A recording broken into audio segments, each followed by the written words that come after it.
안녕하세요. 파고다 HSK 3급 모의고사 차이티입니다. 우리 주제별 문제풀이 마지막 주제는 바로 학습입니다.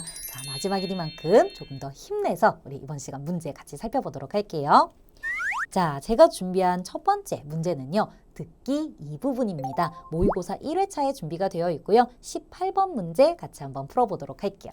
자, 여러분 듣기 2부분 어떻게 푸셔야 되는지 이제 익숙하시죠? 네, 이 문장을 보시면서 보기를 보시면서 어떤 정보가 옳고 그른지를 내가 판단해야 되는지 미리 확인을 하시고 들어주셔야 됩니다. 자, 보기 보도록 할게요.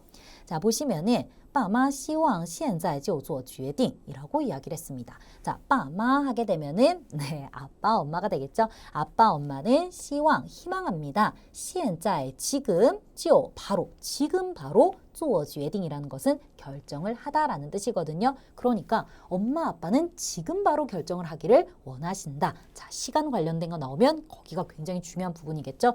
지금 바로가 중요한 부분입니다. 지금 바로 결정을 하길 원하는지 그게 아닌지 이 부분에 집중해서 한번 들어보도록 할게요. 18. 爸妈明白你的意思，也不是不同意。不过，出国留学是件大事，你再好好想一下，好吗？爸妈希望他现在就做决定。 네, 여러분 잘 들어보셨나요? 어쩌면은 조금 생각을 해야 될 필요가 있는 그런 문제이기도 했습니다. 자, 일단은 이렇게 가장 중요한 부분 다시 한번 체크하시고 스크립트를 보면은 여러분이 어떤 부분에 집중을 해서 들었어야 됐는지 바로 나오죠. 일단은 出国留学 유학과 관련된 그런 문제라는 거, 학습 관련해서 이런 식으로도 문제가 나올 수 있구나 한번 체크해 주시고요. 그 다음에 그 뒷부분을 보시면은 好好想一下라고 했어요. 好好잘想一下, 생각을 해봐 라고 이야기를 한 거죠. 그럼 이 부분은 조급하게 지금 결정해 라고 하는 거랑은 맞지가 않죠. 그렇기 때문에 답을 우리가 바로 고를 수가 있는데 실제로 시험 볼 때는 그래도 처음부터 차근차근 들어내는 게 훨씬 더 안심이 되겠죠. 한번 해석해 보도록 할게요. 자, 보시면은 爸妈明白你的意思 라고 이야기를 했어요. 爸妈, 엄마, 아빠, 엄마는 明白, 이해해 라고 하는 거죠. 무엇을? 你的意思, 당신의 뜻을, 너의 뜻을, 너가 무슨 말을 하고 있는지 이해를 해 라고 이야기를 하고요. 그 다음에 也不是不同意 라고 했죠. 이해는 그리고 또한 不是 그러한 것도 아니에요. 뭐한 것도 아니에요. 不同意 동의하지 않는 것도 아니에요. 아니, 엄마 아빠니까 동의하지 않는 것도 아니야 라고 이야기를 하는 거죠.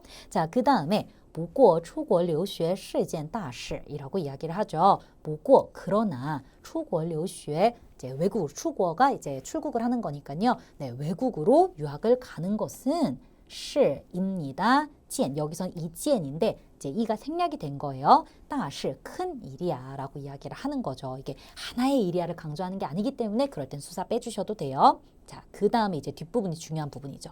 여기가 중요한 부분인 건데 你再好好想一下好吗? 라고 이야기를 하죠. 자, 당신이 너가 再 다시 好好 잘 想一下 생각을 해보는 것 好吗? 좋습니까? 라고 해석이 될 수 있지만 그냥 어때요? 라고 하면은 어느 부분에서든지 자연스럽게 해석이 돼요. 다시 잘 한번 생각해보는 거 어때? 라고 제안을 한 거죠. 그러니까 지금 바로 결정 이게 아니었습니다. 학습 관련해서는 이렇게 다양한 문제가 출제가 될 수 있다는 거 꼭 여러분 기억해 두세요. 네, 자 그러면은 그 다음 문제 보도록 하겠습니다. 자, 그 다음 문제는 제가 독해로 준비를 했고요. 독해 3부분 준비했습니다. 해석할 게 많은 3부분 준비를 했고요. 네, 모의고사 3회차에서 확인을 해보실 수 있고 66번 문제입니다, 여러분. 네, 자, 독해 3부분 같은 경우는 우리가 어떻게 접근을 해서 풀어야 하죠?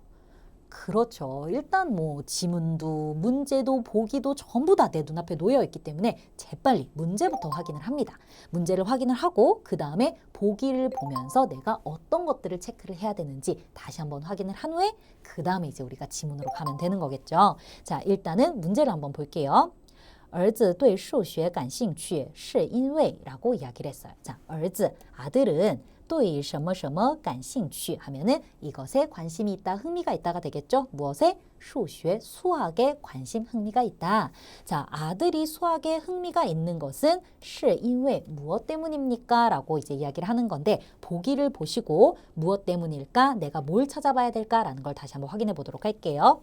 자, A를 보시면은 想找工作, 想뭐뭐 하고 싶다, 找工作, 직업을 찾고 싶다, 취업하고 싶다가 될 수 있겠고요. 그 다음에 B를 보시면은 新老师教得好 라고 이야기를 했어요. 新老师, 새로운 선생님이 教得好라고 했죠. 그럼 教는 가르치다. 그 다음에 여기서 너가 정도를 보충을 해주죠. 그럼 잘 가르친다, 잘 가르쳐 주신다 라고 해석을 할 수가 있고요. 그 다음에 C를 보시면은 喜欢写数字라고 했어요. 자, 喜欢 좋아합니다. 무엇을? 写数字 숫자 쓰는 것을 좋아합니다 라고 이야기를 했습니다. 그리고 이거는 그냥 여러분이 참고 정도 하시면 좋은데요. 방금 제가 C를 읽으면서 살짝 웃었잖아요. 근데 여러분도 HSK 푸시다 보면 살짝 이렇게 웃게 되실 때가 있을 거예요. 좀 뭔가 말이 잘 안 되는 거죠. 그런 거는 답일 가능성이 현저히 낮다라는 거 참고해 두시면 아주 좋을 것 같아요. 그래도 전부 다 이제 체크는 하셔야 되는 겁니다, 여러분. 시험이기 때문에. 자, 그럼 지문을 한번 보도록 할게요. 자, 사실 이런 문제 같은 경우는 이제 하나하나씩 대조를 해보는 수밖에 없어요. 그래서 전부 다 읽어야 돼요. 자, 보시면은 我儿子以前最不喜欢学习的就是数学라고 했어요. 我儿子 나의 아들이 以前 예전에 最不喜欢学习的 라고 했죠. 그러면은 最不喜欢 가장 좋아하지 않는 뭐 하길 좋아하지 않는 学习 가장 공부하기 좋아하지 않는 것은 네, 너 하나밖에 없고 그 뒤에 명사가 없으면 는 것으로 해석을 끝내주셔야겠죠. 가장 공부하기 좋아하지 않는 것은 就是 바로입니다. 数学 수학입니다. 그 다음에 后来学校来了一位新老师이라고 했어요. 자, 수학을 가장 좋아하지 않는데 지금 수학에 관심이 있는 이유를 찾아야 돼요. 근데 여기에 后来 이후에 나중에 라는 표현이 나왔죠. 그럼 이 뒤에는 조금 집중해 주실 필요가 있습니다.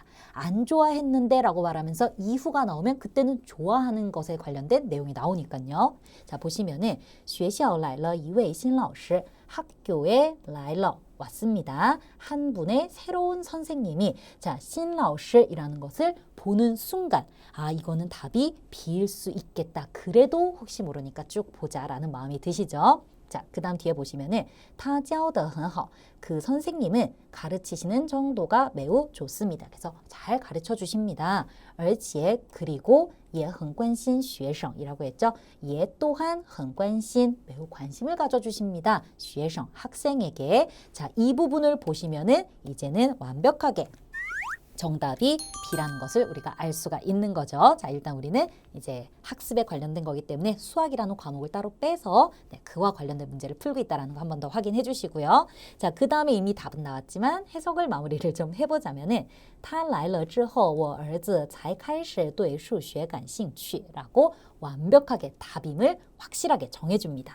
他来了之后 그 선생님이 오신 이후로 我儿子 나의 아들은 才 비로소 开始 뭐뭐 하기 시작했습니다. 对数学感兴趣 수학에 흥미를 가지기 시작했습니다. 라는 걸로 마무리가 된 거죠. 그렇게 해서 답이 바로 B로 나왔습니다. 그래서 여러분이 쭉 읽으시면서 정보가 어디에 나올까도 이제 중점적으로 집중을 해두시지만 이제 답이 나왔을 때 이제 대조할 게 나왔을 때 재빨리 캐치하고 빨리 보기랑 비교해 보시는 것도 아주 중요한 부분이 되겠죠. 네, 자, 이렇게 해서 마지막 주제 학습까지 저랑 문제를 뽑아서 풀어봤는데요. 이렇게 쭉 모의고사를 푸는 것도 참 재미있었고 그랬지만 이렇게 주제별로 이 주제로는 어떤 문제들이 나오나 살펴보는 것도 꽤 재미있었죠. 여러분에게 유익한 시간이 되었으면 좋겠습니다.